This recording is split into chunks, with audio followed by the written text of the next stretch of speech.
सगळीकडून गळते, भिंतीचे पोपडे उडाले, नको वाटतं इकडे राहायला.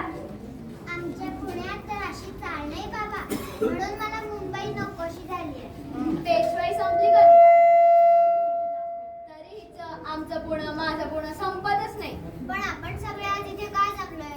आजच्या आपल्या चाळीच्या मीटिंगचं कारण काय आहे? आज आपण सगळे जाब विचारणार आहोत चाळीच्या सेक्रेटरीला. हिशोबात काहीतरी घोळ घालून ठेवलाय. आज आपण त्याला सगळ्या कामांचा हिशोब मागूया. अरे पण आपण एवढा वेळ ज्यांची वाट पाहतोय त्या सेक्रेटरीचा पत्ता कुठे आहे कुठे तो माणूस? एक नंबरचा झोल माणूस आहे. नमस्कार नमस्कार नमस्कार. कांद्याच्या चाळीत तुमचं सर्वांचं स्वागत आहे.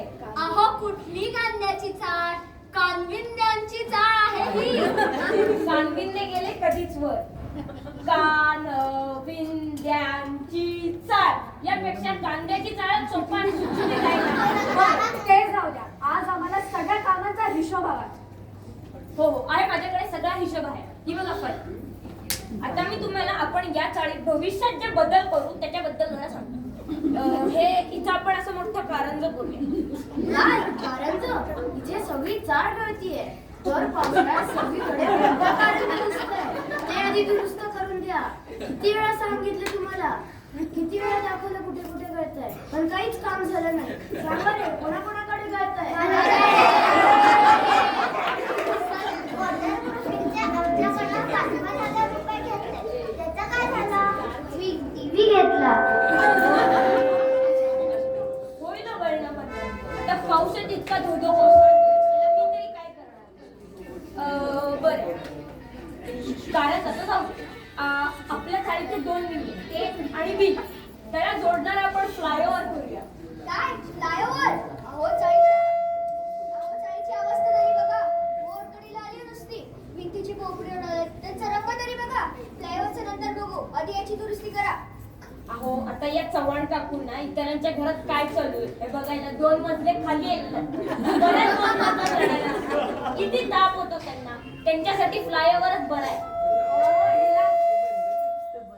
हिला काय करायचं फ्लायओव्हरची? जी आम्ही तुमच्यासाठी वाट बघत होतो. थोड्या 10 मिनिटात 10 घरांमध्ये गॉसिपिंग करून आली.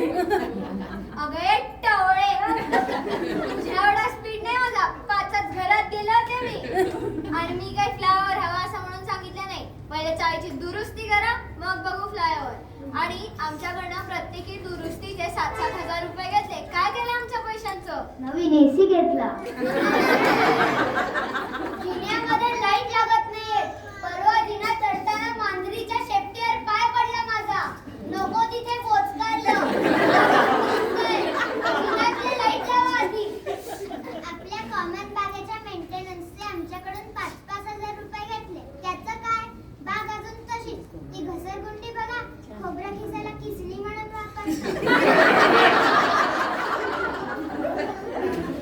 अगं परवा माझ्या नंदेचा मुलगा चिंटू आला होता.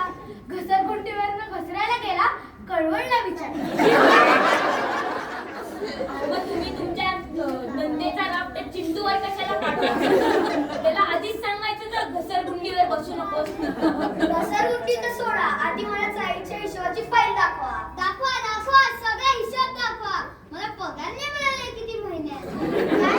पगार नाही मिळाला? पण आम्ही दर महिन्याला वॉचमनच्या पगाराचे 1000 रुपये भरतो, त्याचं काय झालं? नवीन फ्रीज घेतला. हो आहे तो माझ्याकडे पैसे. आता हा वर्षातनं एकदाच गावाला जातो, तेव्हाच म्हटलं सगळे देऊन टाकलीस. कुठल्या बँकेत ठेवले पैसे? नेवण्याकडे. काय? नेवण्याकडे? म्हणजे आतापर्यंत उडवले पण असतील. आम्ही एवढं मरमर करून पैसे कमवतो आणि हे मेवण्याकडे ठेवतात. अरे मी तर असं ऐकलंय की हे आपल्या कॉमन बागेच्या मेंटेनन्सचं अरे मी तर असं ऐकलंय की हे आपल्या पार्किंगचं भाडं घेतात. त्यांची बायको बसते रिसीट बुक घेऊन. 10 रुपये पर व्हेकल. कानविंदे चाळ पार्किंग असं लिहिलंय त्या रिसीट बुकवर. ते काही नाही, ते आमचं पार्किंग आहे आणि आमचंच राहणार. आजपासून कोणतीही गाडी तिकडे पार्क केली जाणार नाही. आजपासून रिसीट बुक वगैरे सगळं बंद. बरं सांगा कोणाकोणाकडे गाड्या आहेत?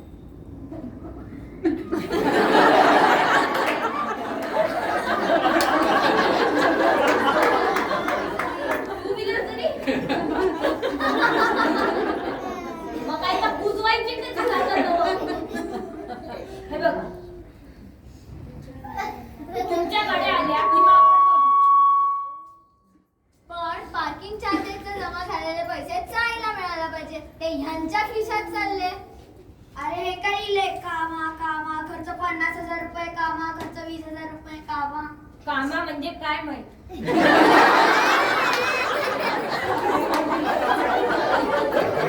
50,000 रुपये खर्च केल्याने काय माहित?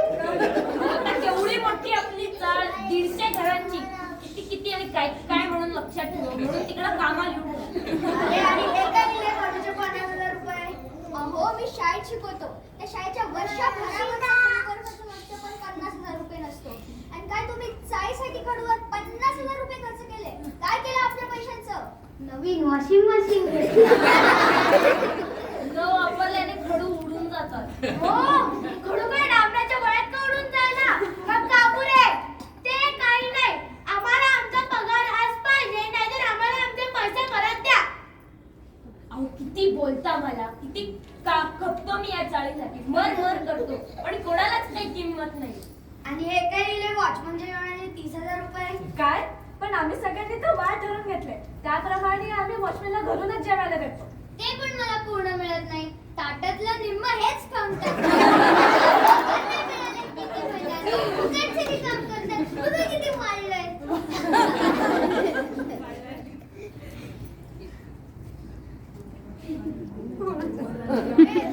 माझं नाहीये.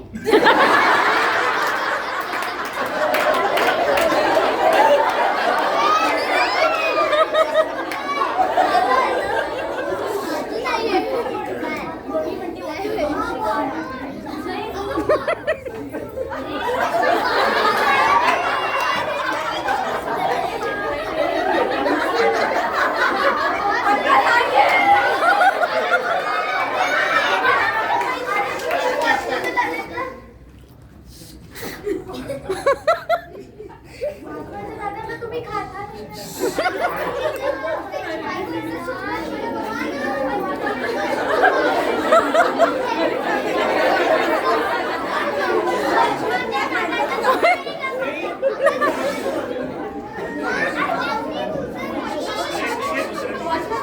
बरं ते जाऊ द्या. आम्हाला सगळ्या कामाचा हिशोब हवा. आणि तुम्ही वॉचमॅनच्या ताटातलं का खाता? त्यांची बायकोच इतकं सुंदर जेवण बनवलं, काय सांगू तुम्हाला. म्हणून तर हे खायला लागतं. मला एक म्हणायचंय, वॉचमॅन हवाच कशाला? कधी जागेवर कधी राहतो का तो? आपल्या चाळीत किती चोऱ्या झाल्या, काय केलं त्या वॉचमॅननं? अगं, ह्यांच्या बायकोनी पापड वाळत घातले होते, त्याचं राखण करत बसला होता. त्याच्यावर वॉच ठेवायला सांगितलं होतं मला. तेच माझं काम आहे, वॉचमन. अहो तुम्हाला चाळीवरती वॉच ठेवायचं आहे, पापडांवर नाही. आणि इथे काय लिहिलंय? कोजागिरी पौर्णिमेचा दुधाचा खर्च 35,000 रुपये. अर्धा कपास तर आम्हाला आणि इथे लिहिलंय 500 लिटर दूध दिलं. बिल फाडलं का श्रीराम डेअरीच्या नावाने. ती कोपऱ्यावरची श्रीराम डेअरी, त्यांच्याकडे तर 3 मशीन, त्यांनी 500 लिटर दूध दिलं. आता मी काय म्हशीची सासू आहे का बघायला? मी जास्त दूध आणलेलं, तुम्ही घेतलं नाही, त्याला मी काय करणार? हे आम्हाला काही सांगू नका. आमच्या पैशांचं काय केलं तेवढंच आम्हाला पाहिजे. नवीन फर्निचर घेतलं. एवढं बोलतोस किती? मी सगळा हिशोब केलाय. या सेक्रेटरीने आपले 8 लाख रुपये काढलेत. आज आपण सगळे वसूल करूया. हो ठीक आहे, देतो. आज! हो आजच. ओ शेट, ती बॅग आणली.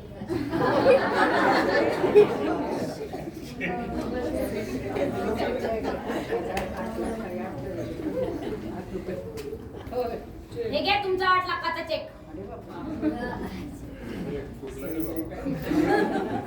तर हे 50 लाख रुपये माझे. आणि कसले 50 लाख रुपये? नंतर सांगतो. झालं तुमचं समाधान? ओके. आता मी सेक्रेटरी पदाचा राजीनामा देणार आहे. कोणाला व्हायचे नवीन सेक्रेटरी? मी होतो नवीन सेक्रेटरी.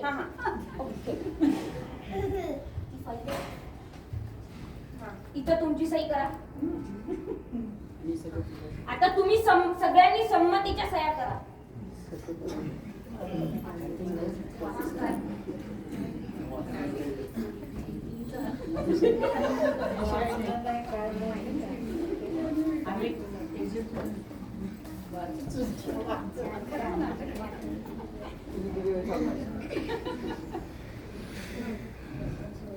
पण हे कसले 50 लाख रुपये?